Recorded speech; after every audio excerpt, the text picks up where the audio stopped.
Okay, I'm back. Now I'm going to have to copy, put it. Crazy. Put it in the... Can I comment? No, I can't. It's dead. Okay.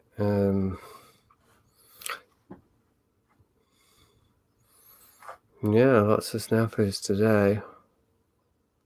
I'll see if people find me. I don't even know how to redirect people here now. Can I put it here? Does that work?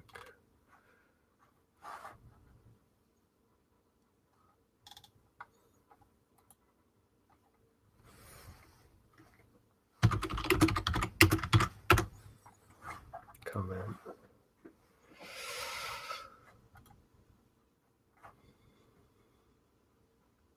Okay, YouTube notified you. Yeah.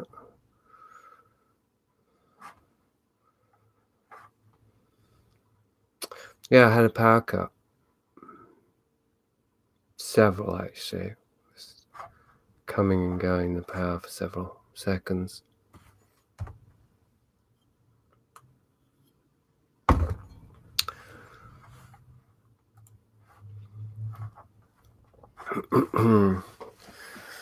Okay, well, we reduced the numbers again. Okay, maybe that's everyone made it back. I don't know. Anyway, so I was talking about Steve, Flint Napper Steve, and so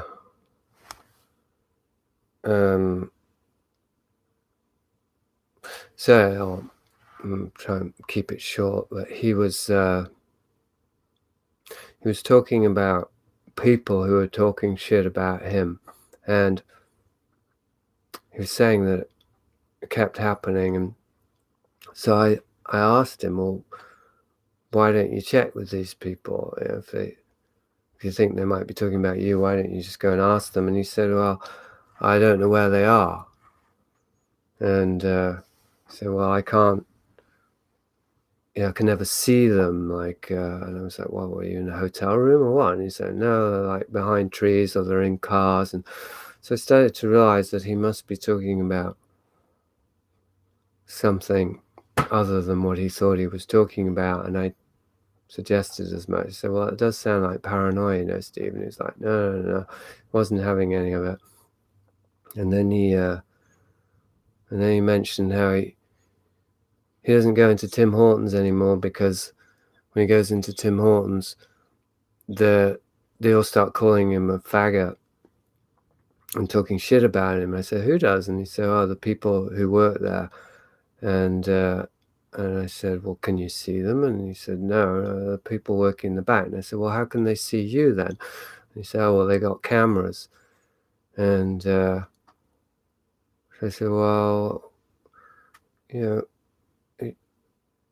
might want to check this. You might want to reality check it. Maybe you should, go back there and see, are they really talking about you or not? And then he said, no, I wouldn't go talk to them. They're a bunch of faggots. All they talk about cock all day long. So I realized that what Steve was talking about was voices. He was hearing voices, and yet he was not able to realize that he was hearing voices, and he wasn't able to admit it to himself. And when I suggested it on several occasions, well, that is a symptom of paranoia. And in 50 years, I've never heard voices that I wasn't able to identify where they were coming from, unless it was in a hotel room or in a building somewhere. But never on the street. You hear a voice, you look, you can more or less gauge where it's coming from.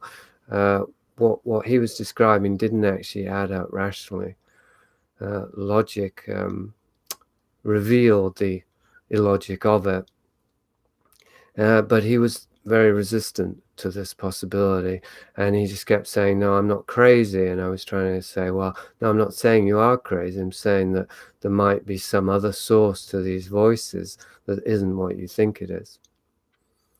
Anyway, he wasn't able to go there.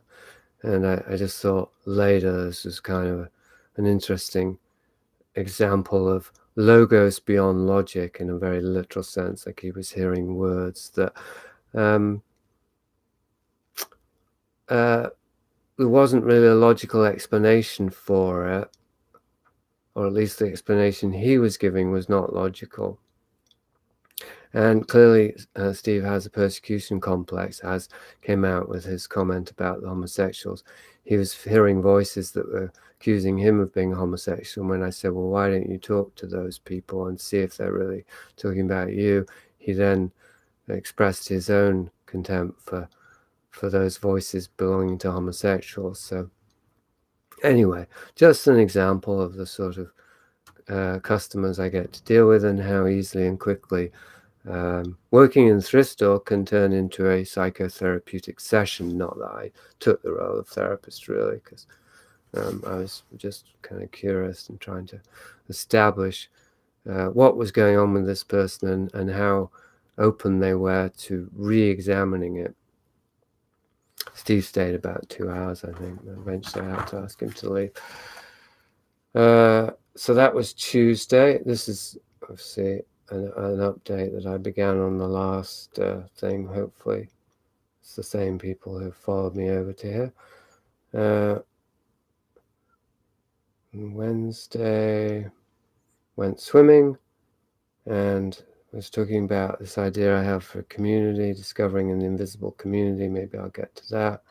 Thursday I had a meeting with Gib, and we talked about the incel movement. That's going to be a future podcast. Yesterday I had a podcast conversation with Charles Upton, which was really, really good. It was very satisfying and enjoyable. And we're talking about Dugan. And I think that's probably where I'm going. Oh, okay. So there's more stuff about Dave, which I may get to shortly, but I think I'll just stay on Upton for now, because it was one of those conversations that stayed with me. It was a very satisfying conversation with Charles, and I hadn't read his book, Dugan on Dugan. I had the PDF, so I looked at it, and I don't know if I knew the gist of it exactly, but I was able to really connect to Charles, I think, and because we have a shared affinity in terms of our interest, our orientation towards the truth. And what came out in the conversation, or at least what I became aware of, whether it comes out in the conversation per se, was the value of traditional metaphysics to Charles, and therefore to others. And I know I have seems like quite a few listeners and readers now who are interested in this, and in Eastern Orthodox Christianity, and who kind of want me to go into it more. And maybe I will at some point, I don't know. But what I became more aware of talking to Charles was the value of traditional metaphysics and traditional Christianity, or Orthodox Christianity, or Christianity in general, is it's complex, it's strange, because I really value these things, but I don't feel like I need to refer to them myself. And what I expressed with Charles was that what's very essential to me is the acknowledgement and the recognition that there is an objective reality, that there are energetic facts, is a phrase that Castaneda used. Now, it's not a good source, but I found myself using it there because it is an interesting phrase. I mean, it's close to what I want to express. That, well, how I said it to Charles is that both traditional metaphysics and Christianity and religion in general, they point to an eternal truth, an eternal reality that is objective, absolute, and unchanging, called God, and the other ramifications, God, heaven, the Spirit, the Son, the Father, even angels and stuff like that, although then you're getting more into demonology, I think. And because of that, or to the extent that we posit this objective, absolute, eternal reality, the physical and the temporal realm reflects that, and that there are empirical truths about the physical world. And these extend into everything. Like if they extend all the way from the absolute, eternal, spiritual dimensions into the shit and the Maya of existence, then they would also be at all the other levels between. So in our thoughts, our intuitions, our feelings, our sensations, our emotions, everything, and into the social, into the cultural, into the political. There is that which is true and that which is false. Now, there is also relative reality. I mean, the temporal realm is a relative realm. So the truths of the temporal realm are relative truths rather than absolute, because they are always changing. And yet, even insofar as they're always changing, there's still always a certain way in any given moment. So in any given moment, something is either true or not true. It's not relatively true or relatively false. I mean, there are still relative statements. I'm cold, for example. That's relatively true, relatively false. Actually, I'm not cold. I'm kind of mostly warm. I got a radiator between my legs, but my arms are a little bit cold because it's very cold here. It's like 20 below out there. So for me to say I'm cold or even it's cold is a relative truth, because the word cold isn't exactly descriptive. It's not like I'm a man. That's not a relative truth. That's just a truth.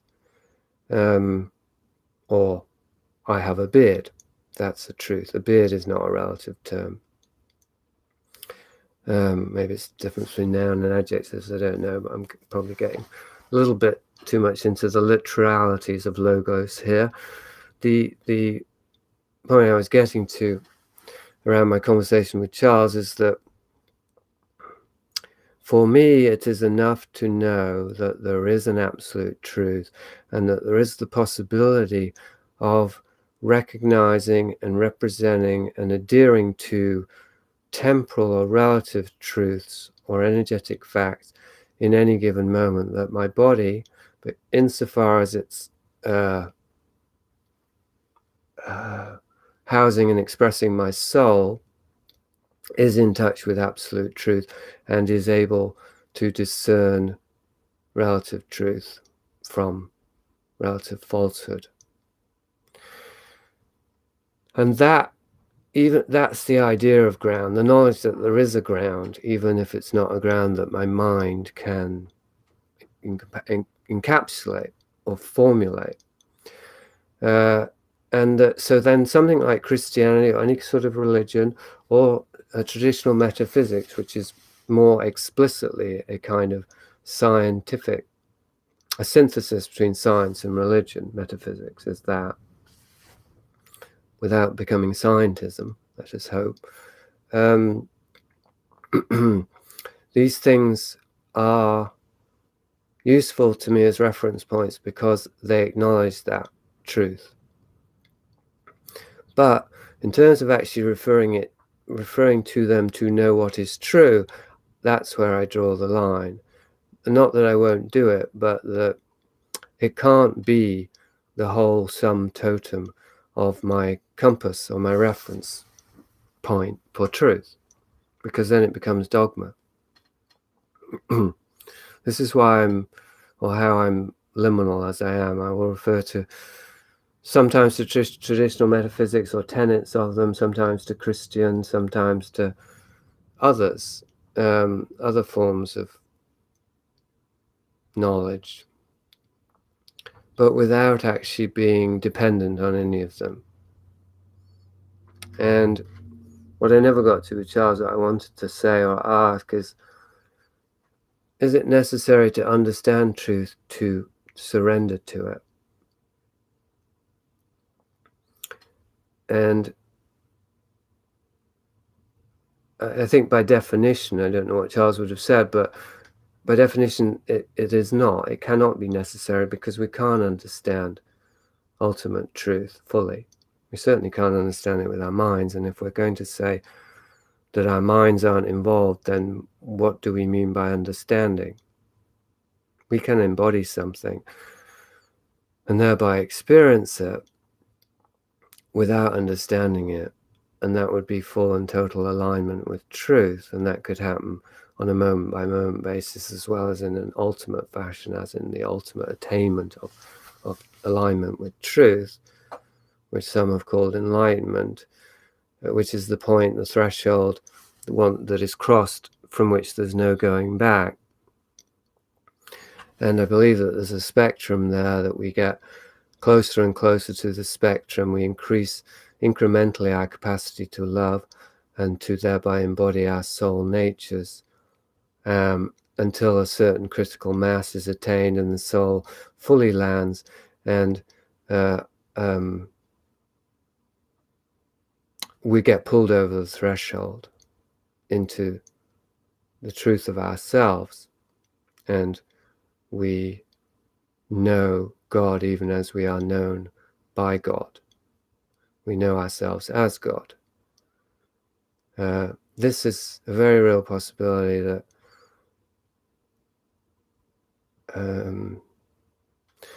quite paradoxically, I don't think I would have come into such a full awareness of without my relationship with Dave Oshana, although also my wife and my cat and all kinds of other people. But Dave is certainly, close to the top of that hierarchy I have for me in terms of the impact and the influence, the benevolent influence that he's had on my life. But paradoxically, the experience that I'm having is entirely independent of him or of anyone. The knowing has nothing to do with looking at somebody else and going, oh my God, he's enlightened, therefore enlightenment is real. That's relatively superficial, just as reading traditional metaphysics or the Bible and connecting to that and thinking, oh my God, that's true, is relatively superficial compared to the experience of truth.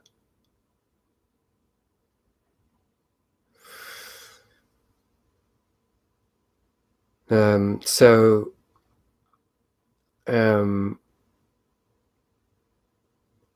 seems to me that, yes, and what I was trying to say to Charles Upton was that traditional metaphysics and orthodox religion, or religion in general, is a double-edged sword, because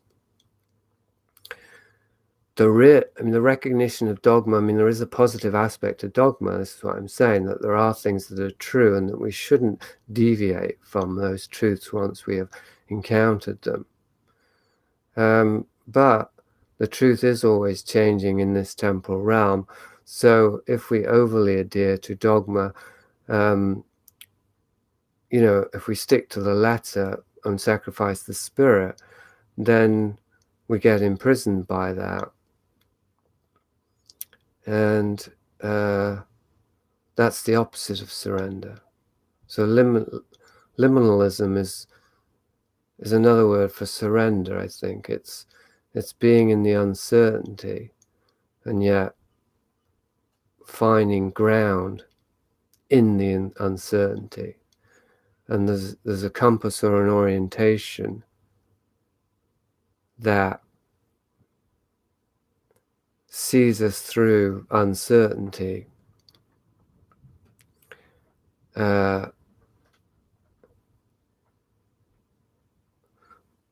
by always providing a reference point that is certain, that there is something that is certain, and that something that is certain, which is that which is eternal within us, our very own souls, is able to discern and be certain about what is true and false in every given moment. So even though truth is relative in this realm, there is something within us that is connected to absolute truth, that is able to navigate the realm of relativity. And so it's not relative.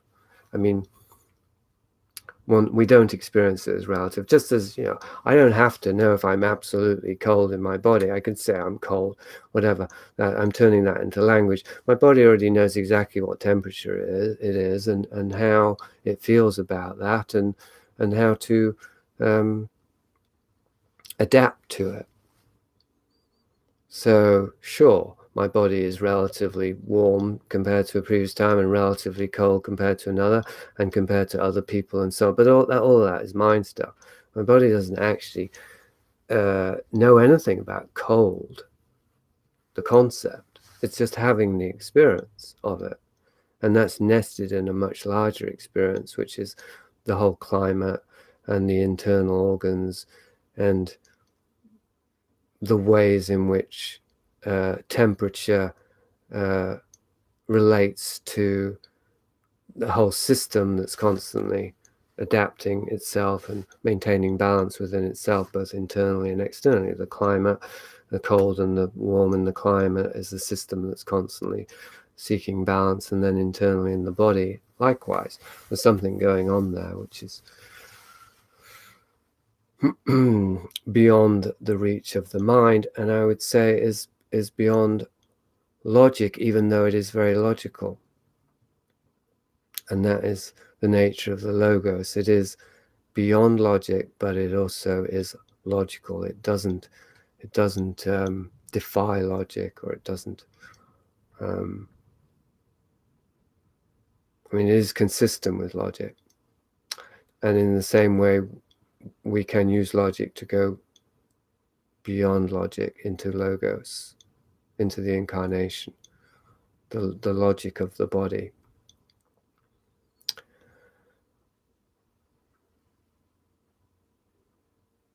Okay, I'll just read these comments. Just thinking how much time would be used up defining terms. Streets of Vancouver says the arrogance of humans is that they want to understand truth, but at no cost or little cost to discover it. And then they also wanted to reserve the right to disregard what is truth. Janai says, truth, e.g., we don't need to fully understand it. If I could fully understand God, he would not be worth worshipping. He'd be far too minuscule. Heather Tracy, hello Heather. Faith takes the next step into the uncertainty in order to experience the reality of the next piece of ground appearing before we have the ability to discern it. It's like the fool stepping off the mountain.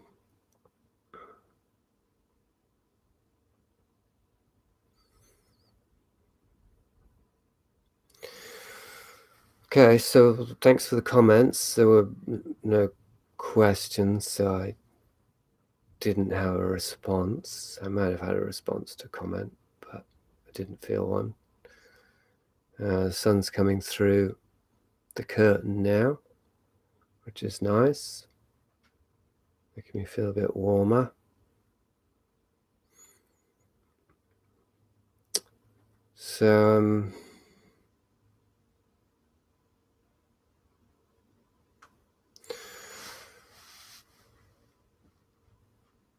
one of the reasons that I think it's a good idea for me to use these meets to update stuff that's going on with my life, besides neutralizing any tendency on either side of the screen to turn me into a kind of authority figure or a teacher or anything like that, just keeping it quite mundane and personal. beside that is that I think very central to what I'm expressing here is that an incarnate life is a life in which we are never not in communication and communion with existence, with the interferences these days on the technologically speaking. Charles and I couldn't get to speak for half an hour. There were so many technical problems. Finally overcame them. Anyway, what was I saying before I was so rudely interrupted? Oh, okay, so I'm frozen over there, but I've thawed over here because there's a time lag. Okay, so somebody remind me what I was saying. Why traditional metaphysics, etc. Why there's a I've thawed. My shoulder is thawing out, I believe. And they commented to Gib last meet. I don't know if Gib's here or not. Say something if you are. How I went from having a frozen heart to frozen shoulders, so at least it's moving. And then afterwards I thought, well, maybe there's some truth in that. And certainly it's much better to have a frozen shoulder than a frozen heart. But anyway, I was getting to all kinds of points, diverging on forks in the crossroad of my logos. Now, I was saying, why include mundane stuff? That our lived experience, whatever is happening, is a point of interface between our souls and our bodies and our environment, our existence, other people mostly, but also objects, and certainly animals, include animals in the people thing. And that's the text, that's the Holy Scripture that we need to refer to, I think. It doesn't mean we can't refer to books, of course, because they're part of it too, but there'd be a level down, because it's already written down, so that is frozen. It's frozen in time. I mean, I think, like I saw with The Shining, it seems as though the observer does affect the thing being observed, that things, even artifacts, change. They're not entirely frozen. So something like the Bible, the power that it has, I believe, isn't just about socio-cultural engineering, but because there's transmission in there, therefore it's actually alive in some way. And so it will change according to our own consciousness. So I'm certainly not saying that there isn't real true value in a written dogma, but it still can't substitute. It can't be a substitute, and it can't ever be equivalent to the lived experience of the moment, which might include reading a book, but it sure isn't limited to it. It might include our religious conceptual belief system, that helps us to navigate life, but it's not restricted to it. The way which each of us comes to an encounter with our own souls is unique to each of us. And although I can recognize that religion really is useful to some people, and that central to that, as with Charles Upton, is a kind of dogmatic adherence to it, like a surrender to that, I also have to recognize that that's not for everyone. And actually, for many people, it doesn't work and they do it wrong. That's clear. And so hence religion gets the bad name that it has. And that for me, so far at least, that doesn't appear to be my way. And, well, that's that really. So with my daily stuff, there's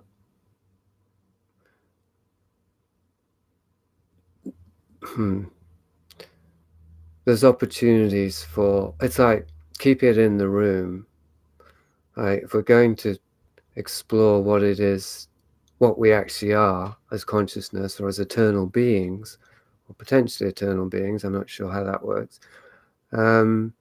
Let's stick with what we can see and touch and taste and smell, what's actually going on in the mundane realm, because it's there. And this came up with Charles Upton as well. Like I was saying, well, in the end, my body is my point of reference. My body is going to lead me to the truth. And he was like, yes and no, because it's the soul that leads us to the truth. And I'm like, yes, okay. So that's true, but how do we experience our soul if not through our bodies?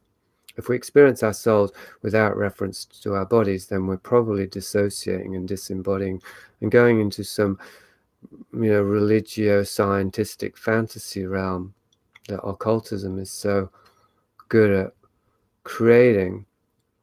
I just thought I'd throw occultism in there as well, seeing as it's my whipping boy at the moment.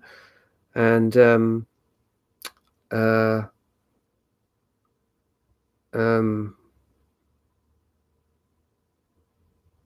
shit, I killed a thought. I killed a thought before it was finished. Anyway, we don't want to do that. That's a bad idea. I don't want to do that.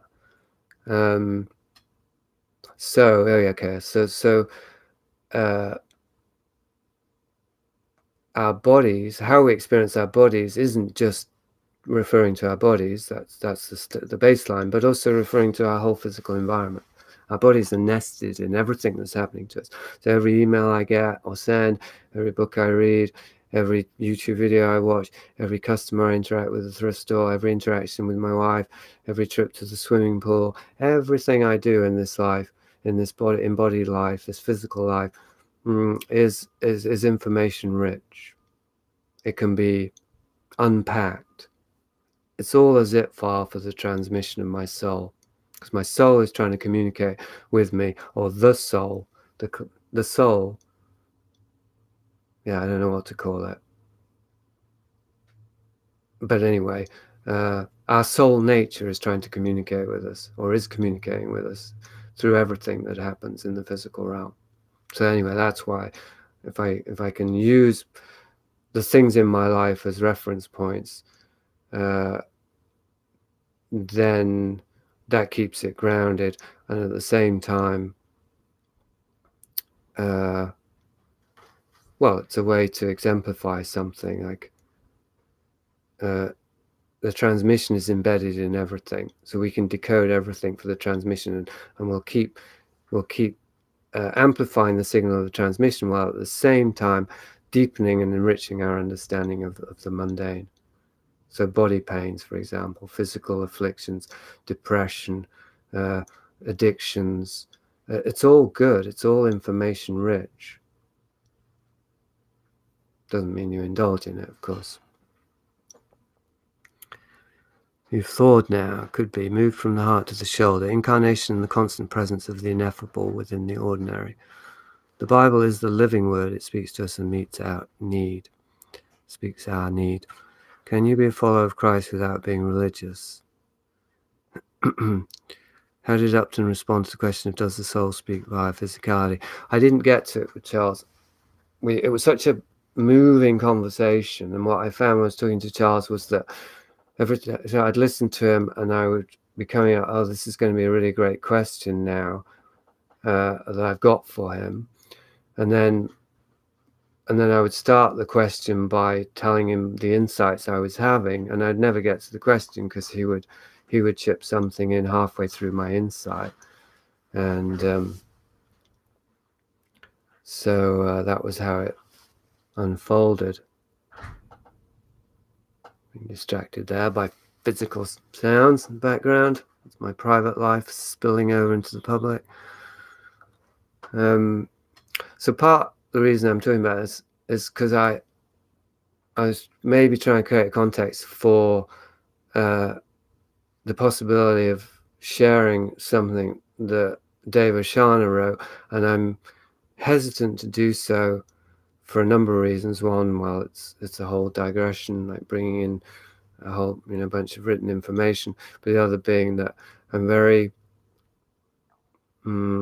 I want to be very careful about how much I talk about Dave Oshana, because it can be disempowering for me, can be off-putting for others, can be counterproductive for Dave. Like it's a very complex, multi-layered, and very nuanced question. But at the same time, that which I'm here to share and uncover and transmit and express is that which it corresponds exactly with, or very closely with, what Dave Oshana is doing in his neck of the woods, because I'm part of that too. So it's like I'm a bridge between what he's doing and the people that I'm communicating with, or at least in this particular space. In the thrift store, not. In the thrift store, I'm a different kind of bridge. We're all bridges. And we're bridges between, one way of putting it, we're bridges between the higher and the lower, like Jacob's ladder, by which the angels ascend and descend, by which the incarnation occurs with every articulation. I get the possibility of every articulation, every expression for us as individuals, as relative individuals, is for the divine to embody more than it has embodied before, for our souls to become more embodied, more present, more incarnate, and for the whole of existence to become more of an embodiment, to become more ensouled, more enlivened, more animate, for the spirit to imbue, to reach. It's like something frozen that is thought. If you imagine this world is a frozen world, and little by little the heat of the transmission of souls, as they are awoken, as they are thawed themselves by their internal heat, because the spirit is in everything, in the deepest part of matter. As these souls begin to thaw, then they resonate more heat. And that's what human beings are. We're heaters. We're human heaters in the purely physical sense. We're space keepers. I mean, we take up space and we emanate heat. And so little by little, this world, this frozen world, is thawing out. And it's coming back to life. It's like a woolly mammoth trapped in an iceberg. And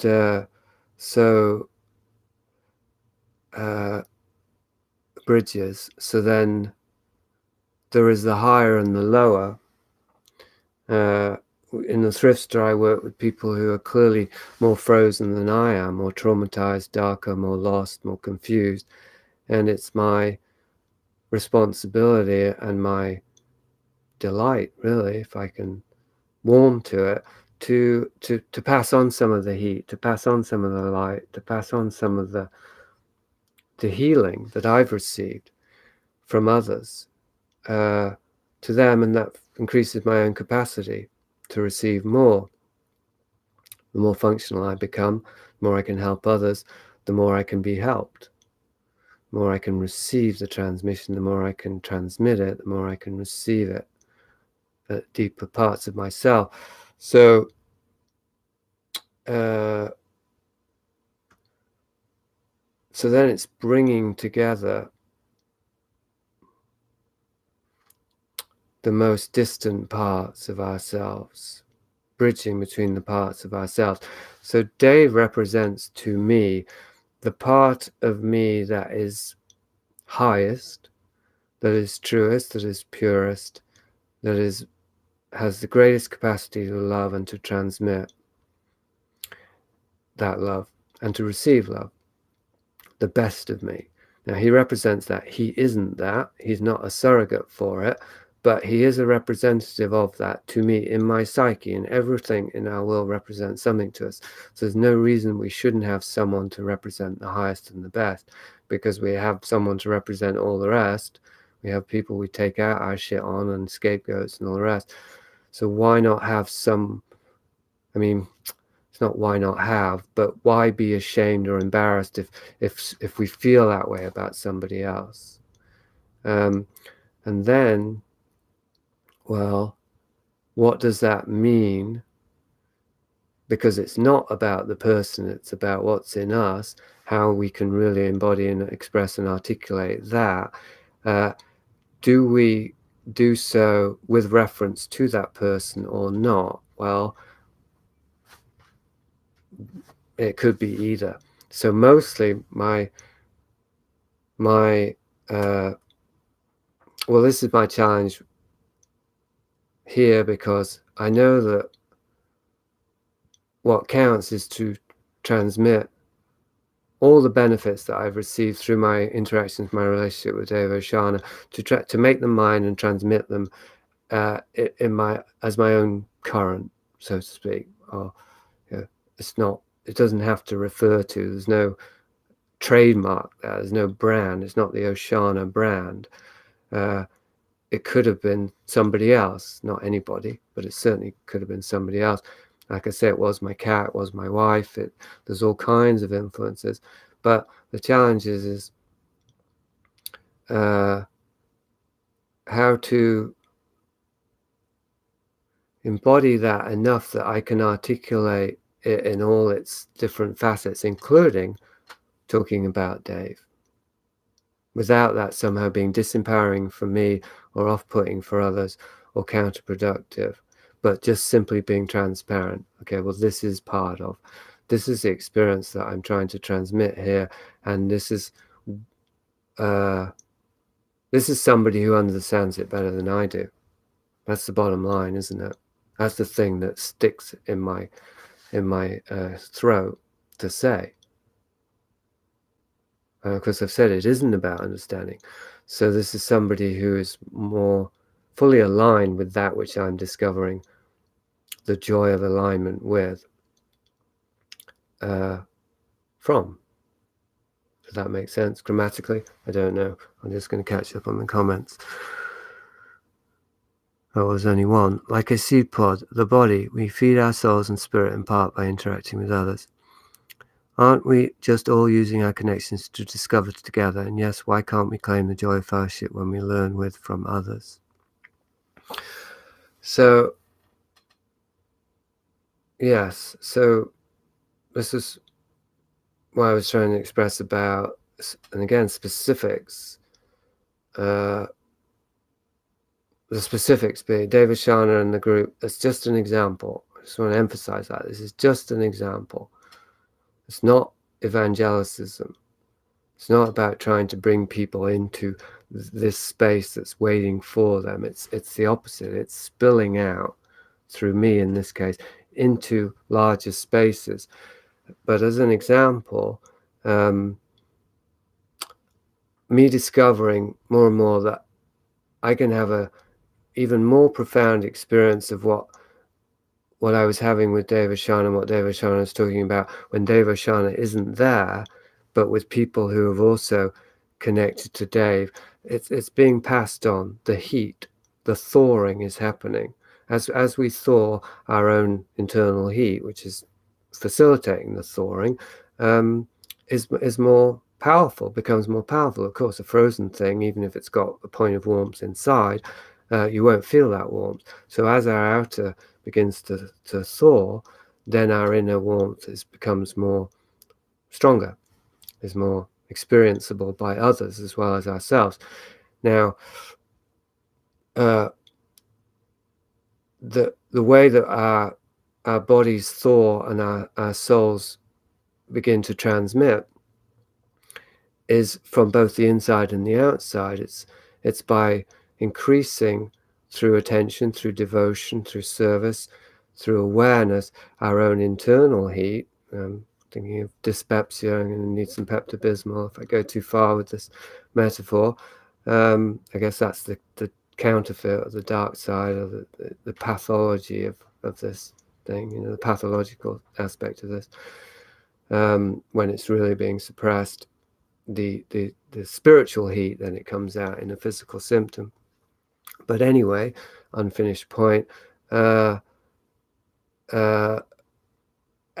we increase the internal, that we're thawing within, also that helps us orientate ourselves in such a way that we encounter others who are doing the same, and possibly who are much further along and much more fully thawed, who are generating heat that will thaw our exterior as well. So we're being thawed from both the inside and the outside.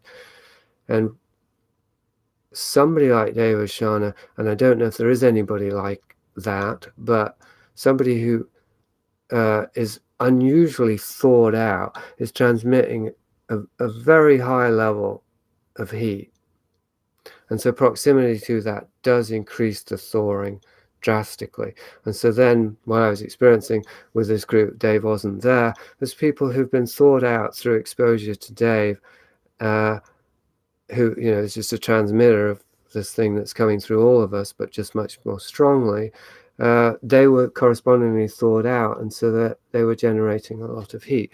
So what I've experienced in that group was there was a great deal of heat, and that was like pressure, like that my own internal heat, my own soul was responding to that and wanting to express.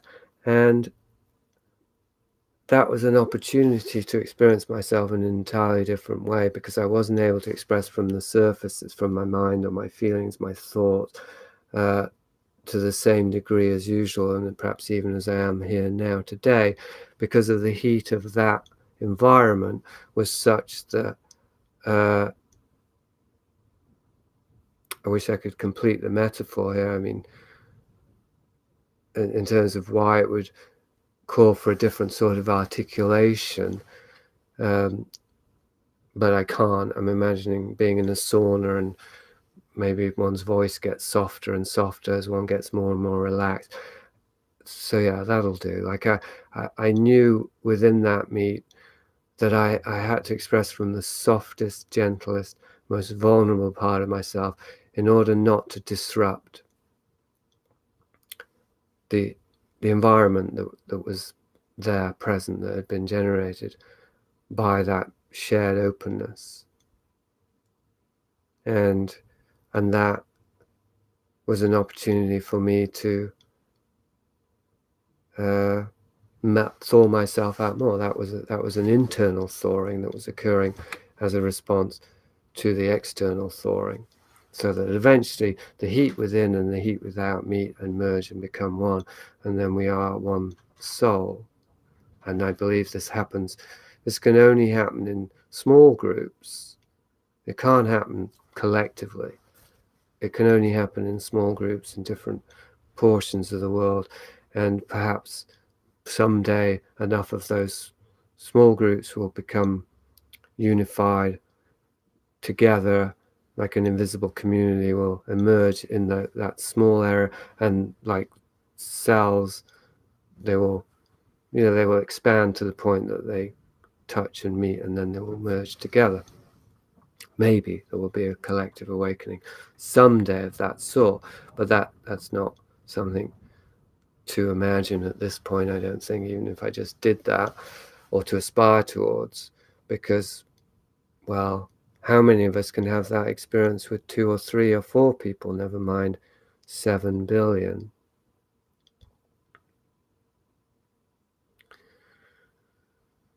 Like molecular excitation, said Heather. So anyway, so all that was a preamble. Was I wanted to read this thing that Dave wrote, and my ambivalence about doing so, because I don't want to put people off. Oh, we're not here to hear what Dave has to say. We're here what you have to say. But you know, there's already a potential disempowerment in that, and you're sitting here listening to me, and so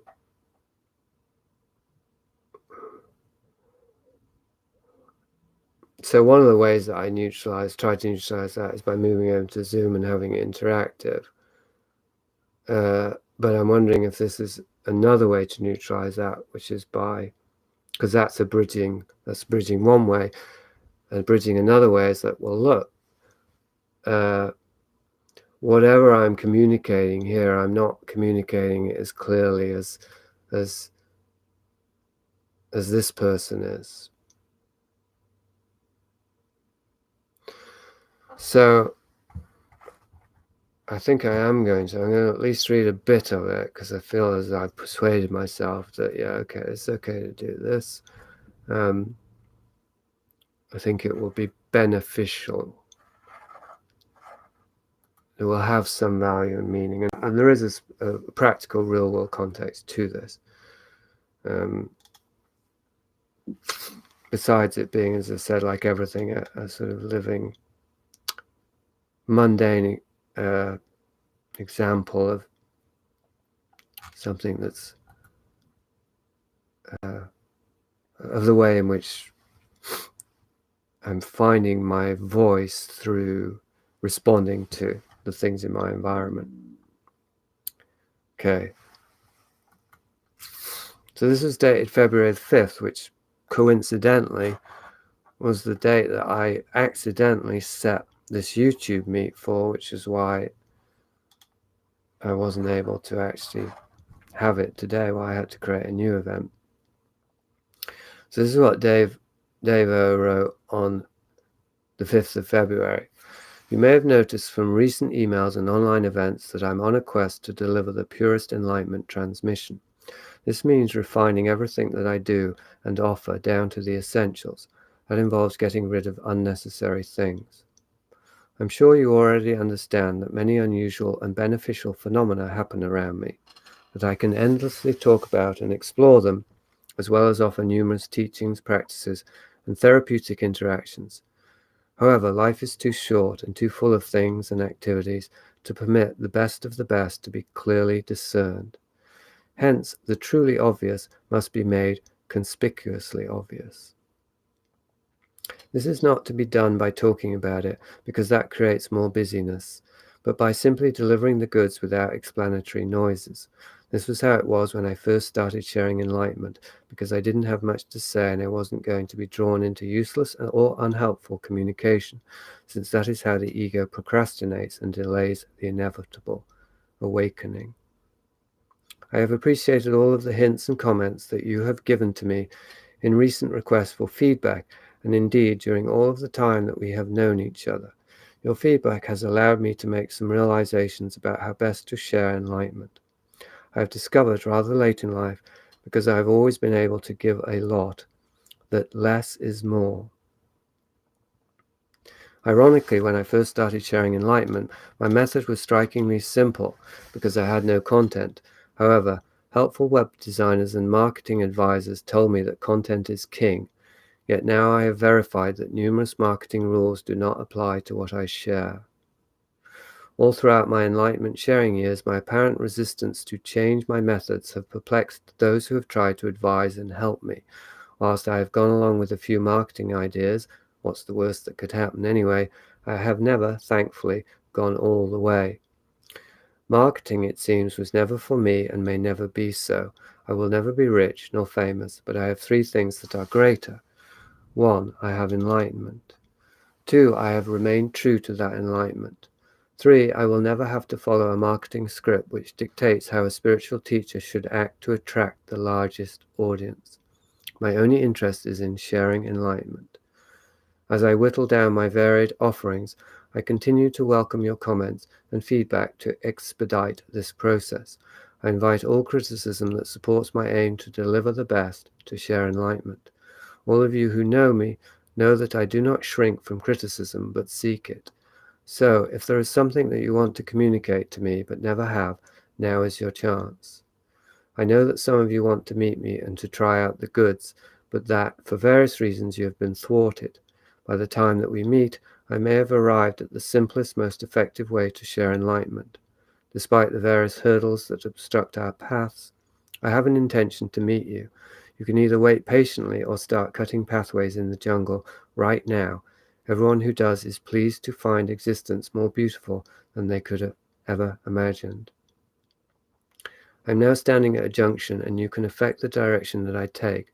With each helpful, insightful email, I shave off another part of my teaching, in quotes.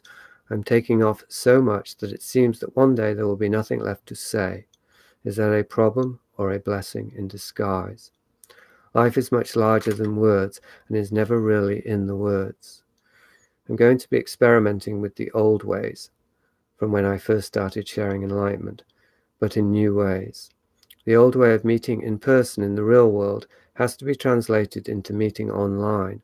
Already there have been very good results, but more tweaking is required, boiling away the inessentials to get to the essential, the purest transmission of enlightenment.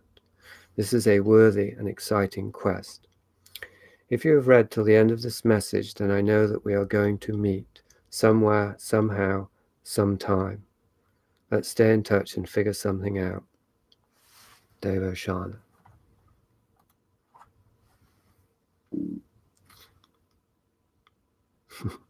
Late arrival, her Brandon. Is that the same Brandon that I know? You've changed your, given yourself a new name. So, as I said, there is a practical application for that, for why I read that, as well as it being an example of what's going on.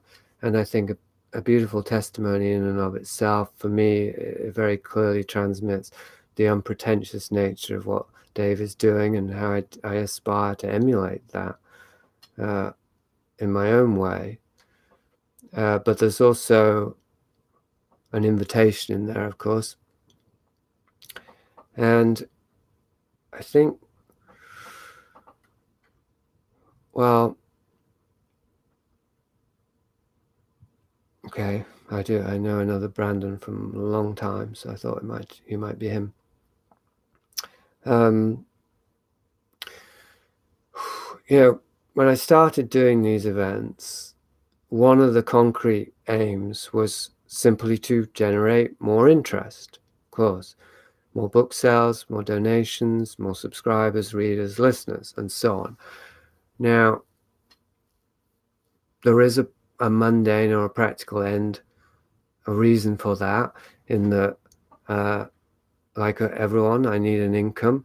Although I make enough to live well on with the thrift store, that also takes up time and energy, although only a couple of shifts now, so I'm doing well. But the more I can earn through these kinds of endeavors, the more energy and time I can put into them. And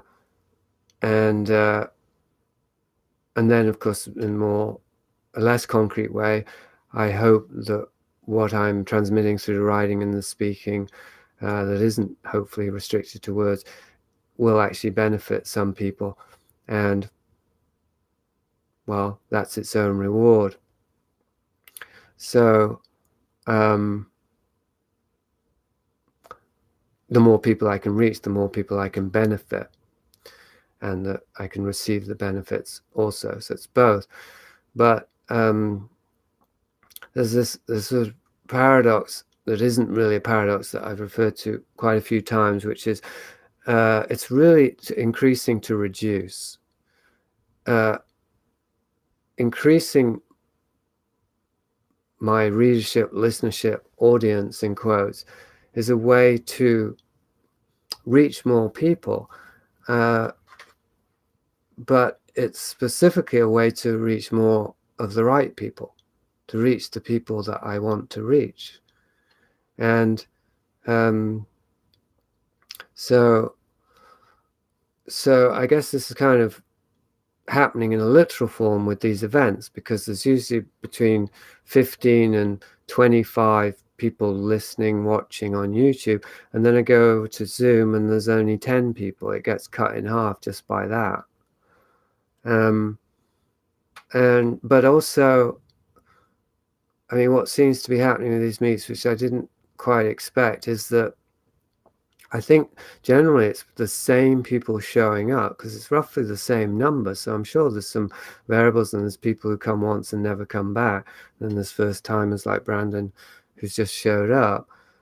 So hopefully that will keep happening, and maybe it will stay roughly the same number, but that those people will be the people who really are interested. Like, people will fall away and new ones will come, and that will keep happening until there's a core group of whatever number of people, whether or not they go over to Zoom, all of them, but they're the people who are really interested in what is happening here and want to keep going deeper with it. And so that's the invisible community that I'm talking about. Like, the community of YouTube already exists, but it's millions of people, and I got nothing in common with almost all of those people. I can build my own community at Horticulture, but it's not really a community, is it? It's my website, and people come and comment. So that's not really building a community, and I don't think it's a good idea to build a community that way, because you end up with a cult or something, more benign, but still somehow off. I think all intentional communities tend to self-sabotage because there's something in us that self-sabotages, and the desire for community itself, although it's a healthy desire, it's fueled by uh, uh, negative early imprints of anti-community, of bad family life. So we recreate those family dynamics whenever we build a community, because we're too conscious and intentional in who we pick, and these are our people, and so on and so forth. But so the alternative to that is the invisible community that already exists. That is the souls that have a resonance and affinity, and I do not know the geometry of that, the numerology of that. Is 144,000 souls scattered across the earth. There's diluted among 7 billion non-player characters, and we have to all find each other in the illusion, as I used to believe with the Sorcerer's Revelation, or whether it's nothing like that, and whatever. I don't know what it is, but I do know that it is, and that's the only community that is going to work. Maybe it will someday take form in the physical social realms and be manifest on this earth. Maybe it will. Certainly it can begin to emerge, materialize in our lives by our relations to others. And this is the project I'm involved with in my little town. There's an element of community building now with the thrift store and the charity work, but I know that won't go anywhere unless it is just a means to an end, which is the uncovering of the hidden community that's already here, which is those souls who have happened to end up in the same place at the same time, who are already connected before they ever got there. And that's the case here on YouTube. We've come to this neutral space, like a town in a city, in a country somewhere, that anyone can move to, but we end up in a particular thrift store, or a particular channel, or a particular park, and there we meet. And yeah, our common interests bring us there, but how common are they? Actually, they're uncommon interests. I appear to be the guy who writes about conspiracies or occultism or social engineering, but really those are just that's just the language that I use to articulate what I am, based on my life experience and my story. But I'm not here to deliver my story, and I'm not here to deliver information about millennia-long social engineering programs that fucked up all of our lives. You can get that, and you can benefit from it, and hopefully it's useful in the same way that, well, Russian Doll's Netflix show was useful to me. It brought about, it made me more aware of a healing that was occurring in my soul. But it was still just a narrative. It was just a story. It was just fiction. Well, I don't write fiction, but it's still just a story. And what counts isn't the story, but the telling of it, the articulating of it, and the resonance that you feel for it, or that I feel for it, that lets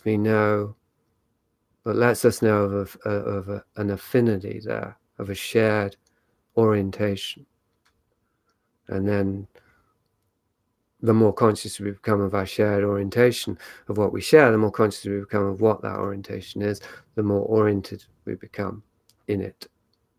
It's truth. It's alignment with truth. We don't need the dogma. but the dogma's okay. The dogma can be part, if it's true dogma, there are vehicles. So Dave Oshana has a website, this is a spiritual teacher, blah, blah, blah. That's a vehicle that seems dogmatic, just as my conspiracy thing is a vehicle. Even liminalism is anti-dogma, right? Anti-structure. But of course, it's a structure, it's a website, it's a word, it's a philosophy, and so on. So it's still a kind of dogma. It's anti-dogma, dogma. I could just be a hypocrite. I could look at it that way. I'm trying to make it clear that it's not the menu that you want. It's the meal.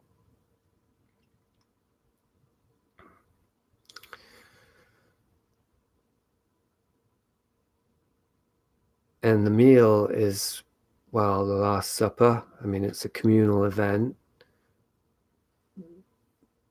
Yeah, of this flesh you shall eat, and of this blood you shall drink. It's rather Girardian as well as Christian. It is the bread of life, that when we eat, we hunger no more. It's that. It's the eternal, invisible essence of our natures, of why we're here, the reason that we're here, incarnate. It's not an escape from this realm. It's a full commitment to being in it, and to the joy and the delight of it as little children. You know, even traumatized children,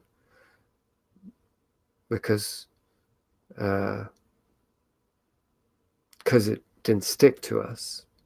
I mean, to the extent to which we stayed open, even as children, we had that experience of just being here, and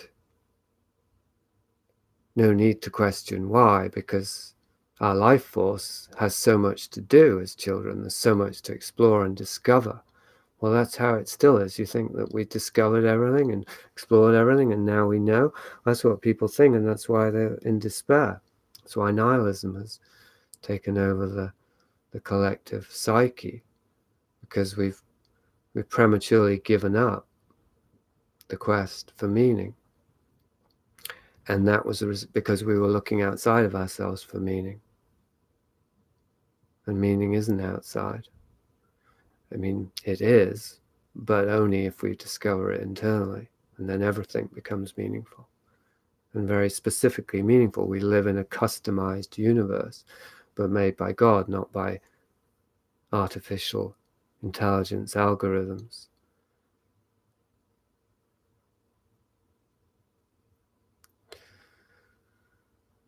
Well, I feel like I've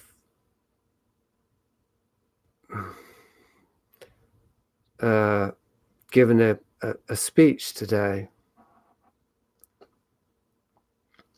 I'll keep checking the comments, but they're quite specific, so I'm not reading them. I mean, I'm reading them, but I'm not reading them out loud. Yeah, I feel like I've given a sort of pep talk, but if so, it was partially for myself. As I said at the start of this meet, what I observed in Dave Oshana, that ability, that it's not even an ability, my God, words, see? Logos beyond logic. It's expression beyond words. Like the body that expresses the life force and the soul fully in every cell can also use words, and then those words carry the logos. Those words are the word made flesh, and then the flesh makes words. So then the words are the word, but only when they're fully embodied, when our words are fully sourced in our bodies and not our minds. So our bodies speak, and our minds observe. They record it. Our minds can just, well, like on YouTube, you get that transcript thing that just writes down the text and keeps the record of it. That's all our minds need to do at that point. So it's an hour 10, and I also did the 10 minutes before the power cut me off. I wonder why that was. A human being is a word's way of making other words. That's what I said about DNA and Homo sapien. But yeah, that's curious, isn't it? Because of course we also make other human beings. So yes, to think that every articulation is potentially a moment of conception. That's a scary thought. Is it immaculate?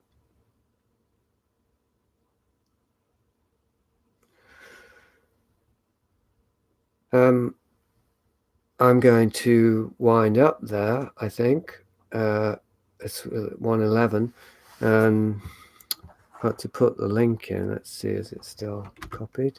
No, that's the wrong link. I'm going to go to Zoom. Oh yeah, because I crashed, so now I've lost everything.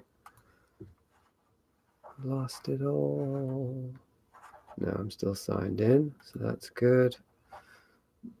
So replicants only, I'll use that one.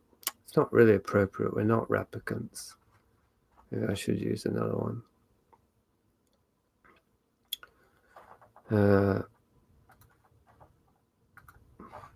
But it's okay, what's in a word anyway, eh?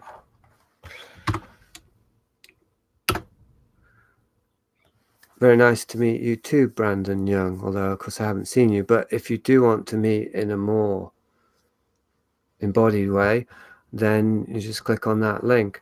This is the routine now. This is the format. To mute.